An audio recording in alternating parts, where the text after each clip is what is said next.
To our next segment. So, next up, we have Terri Martin, founder and CEO of The Business Bunch. She's presenting on a topic that I'm very passionate about. So, I'm a strong believer on focusing on what you do best and outsourcing everything else to the experts where possible. It's by far the most efficient way of working. So I'm very excited and interested to hear all the practical tips Terri has to share.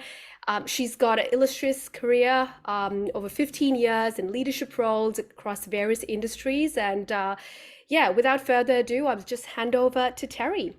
Thank you. Am I going to be able to share my screen? I can't. Oh, there it is. Look at that. Wow. Fantastic. Okay.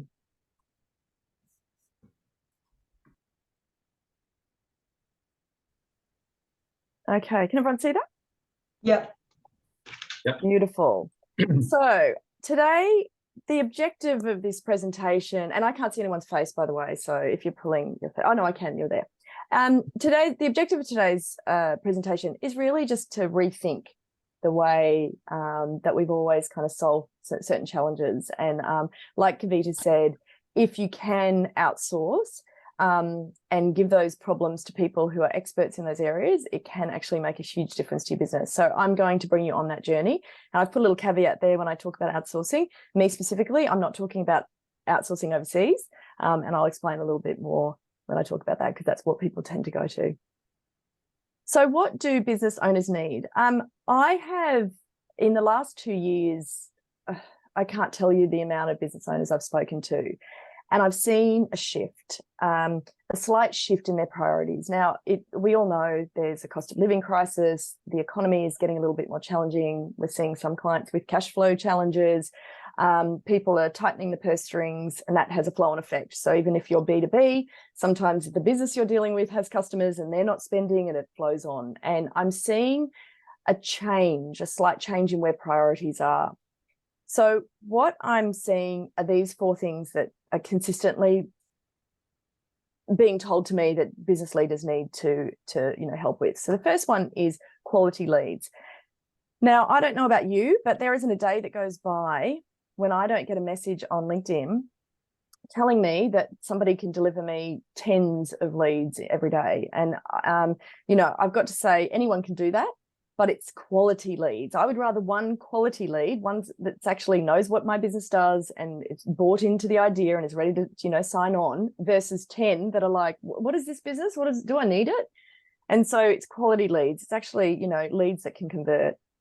The second thing is sales. Obviously, we also want to bring the money into the business, and we all want to convert those leads to sales. Now, leads and sales can both be marketing, and sales can just be sales as well. It's a sales capability. The third one is revenue. Yes, of course, because money is what makes the world go round, and we all want to ensure that we're getting enough revenue in to cover our costs, and that it's, obviously making our business sing. And the last one is profit. So ensuring that when we have that revenue, that it is converting to enough profit for us to be able to continue reinvesting back into our business and going on. So these are 4 areas I'm consistently being told that business owners want to focus on. It's not the only issues. I'm very well aware of that, but I have seen a real shift to it being very focused on the financial aspects of the business. So traditionally, you'd say, okay, well, just hire a marketing or a sales manager or a general manager, right? Like you could just put those people into your business. You'd solve those challenges. The leads would be flying in and you'd be converting to sales.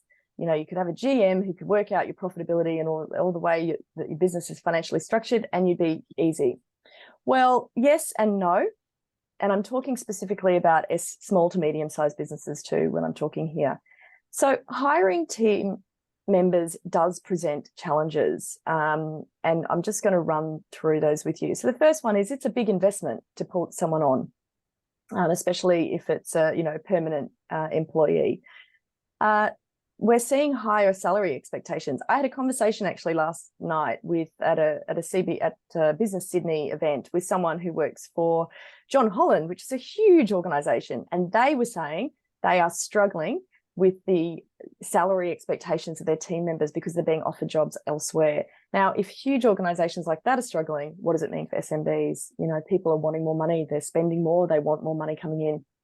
The time to recruit, writing the ad, placing the ad, going through and finding, you know, culling to get the short list, interviewing, doing setting tasks, getting referees. Then it's all the onboarding. Now, yes, it takes time, but time equals money. And that's time you could be doing something else, you know, in your business. And also it's a journey, right? To bring someone into your business, you know, ensure that they understand the culture, it does take some time. Senior people are the ones who can actually hit the ground running, and with a lot less handholding, they do expect higher money, of course. Yep, that's no brainer, but can your business afford it? Finding the right person isn't easy. So, you know, we all want the unicorn. We want a bit of this and a bit of that, and they need to have done that, and a bit of corporate and a bit of SME experience and all that kind of stuff. Well, it is really quite difficult to find those people, and sometimes it's about asking the right questions. Sometimes things don't look as rosy in real life as they do on people's CV.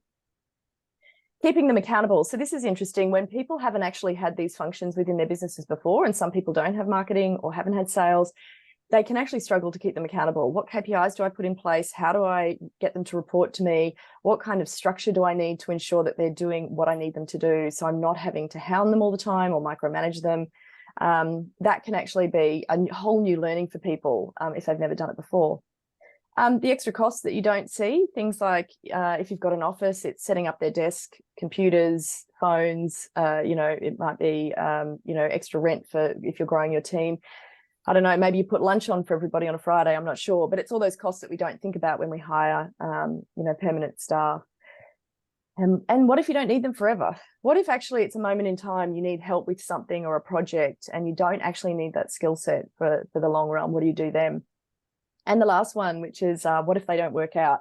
We all know how horrendous it is when you've actually got to let someone go, or you've got a performance manager, someone, or you've got to, you know, even make someone redundant. And the challenge is some business have ebbs and flows of revenue, right? They have cycles. And if you've still got to pay someone throughout those cycles, that can actually be really challenging. And I've been in businesses like that myself. And, you know, it's a bit of a white knuckle ride sometimes to ensure that you can keep stuff on. So I'm going to get you to rethink how you can solve these kind of revenue and profit challenges, but in a way that doesn't mean bringing someone onto your team full time. And if, you know, don't get me wrong, that might be the right thing for you, but it's not always and the only solution that you need to think about. So what is the Business Bunch? So let's call ourselves an outsourcing consultancy. Now, outsourcing, people go to overseas, so outsourcing a team of, you know, developers in the Philippines, etc. We're not that. Our team is in Australia. They aim to be in your office with you. And consultancy, oh God, that, you know, I think of management consultants, and of course they're getting a really, really bad run at the moment, and of course have done all sorts of naughty things.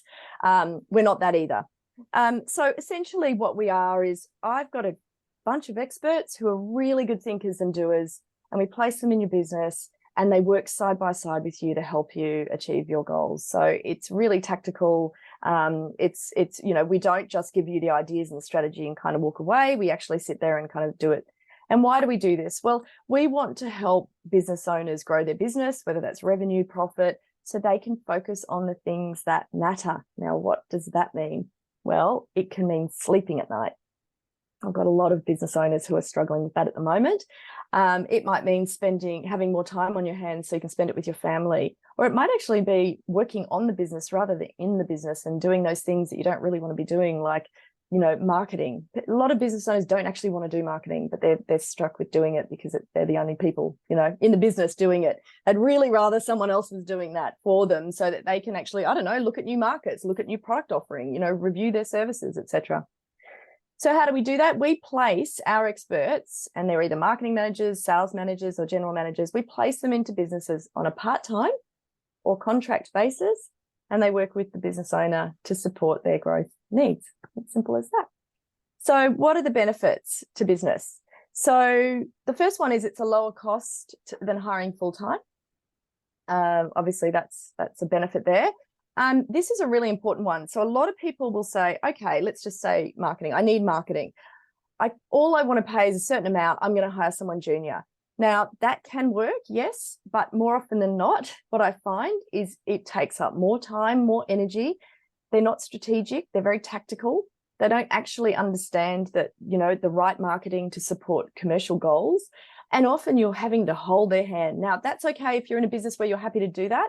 But let me tell you, that doesn't, give you back time. In fact, it'll take time from you. So our model allows you access to senior thinkers, but they're also doers as well. You don't have to recruit. You don't have to onboard. You don't have to manage them. We do that all for you. So at all times, we're ensuring that they, we've recruited correctly. We've checked all references. We've done the task. We've made sure that they're actually a really, really good worker. And we make sure we've got processes and robust processes in place to ensure that they are onboarded into your business as fast as possible. And we also manage them. So we're always in contact with them, making sure they're okay, they're doing the right thing. We talk to the clients as well. And the other thing too is often if you hire a marketing manager into your business or a sales manager, they're kind of working solo. It can be a bit lonely for them. But also it just means that you're only tapping into one person's knowledge and experience. We have a whole kind of network that our team can tap into. So any sort of advice, any questions, we've got suppliers, that we can lend and recommend, etc. So you're getting not just a person, you're getting a whole network. Also works for more medium-sized businesses who might be struggling with headcount. So perhaps if you've got a headcount freeze, well, we can obviously work around that, which is, good to be able to solve problems for those kind of businesses. And the other thing it can help with is scalability, which can then help with cash flow. So, you might have a need to solve a problem right now. You need someone in the business, but you don't need them all the time. So they might come in, we might solve a problem for you, solve a project, and then we step out. So again, especially if you've got ebbs and flows in your business, you're not having to pay those people at a time when you probably can't afford it.